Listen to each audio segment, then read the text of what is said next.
Okey, baik cikgu, saya akan tunjukkan macam mana untuk menjana RPH Bahasa Arab Sekolah Rendah. Okey, first sekali saya tunjuk ini adalah paparan Smart RPH. Very simple. Apa yang cikgu perlu buat adalah cikgu klik pada butang tambah RPH. Okey, pilih minggu, pilih tarikh. Contoh saya nak buat tarikh hari Selasa, Rabu lah. Okey, ni contoh je. Cikgu pilih masa mula, masa akhir. Okey, contoh.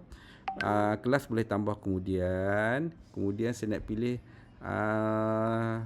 tahun 4, contoh bahasa Arab. Okey, saya ambil bahasa Arab Okey, bahasa Arab. Okey, cikgu pilih topik apa yang cikgu nak ajar. Okey, SK. Okey, contoh SP. Contoh SP cikgu pilih. Okey, dah siap dah RPH cikgu. Okey.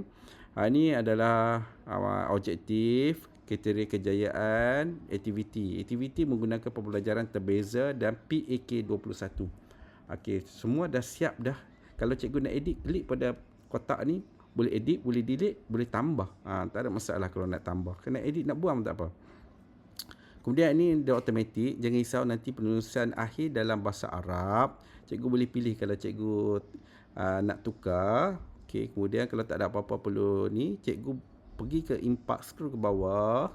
Okey, kad catatan cikgu tulislah PDPC telah berjalan seperti dirancang, ataupun ada mesyuarat terpaksa ditangguhkan, ada aktiviti sekolah ke apa pun, cikgu type je kat sini. Jangan risau, tak ada masalah. Kemudian dah siap, klik butang simpan. Dah berjaya disimpan, klik OK.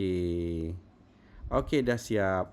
Okey, apa yang cikgu perlu buat, cikgu boleh cetak, boleh simpan dalam Google Drive, ataupun cikgu nak papar saja. Contoh, cikgu nak papar. Okey. Klik cetak, papar RPH.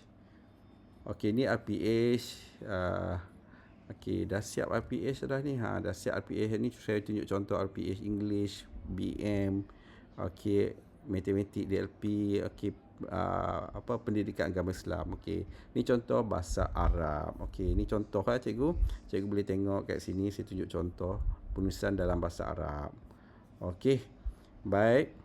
Very simple, senang, kurang pada 1 saat dah siap RPH cikgu.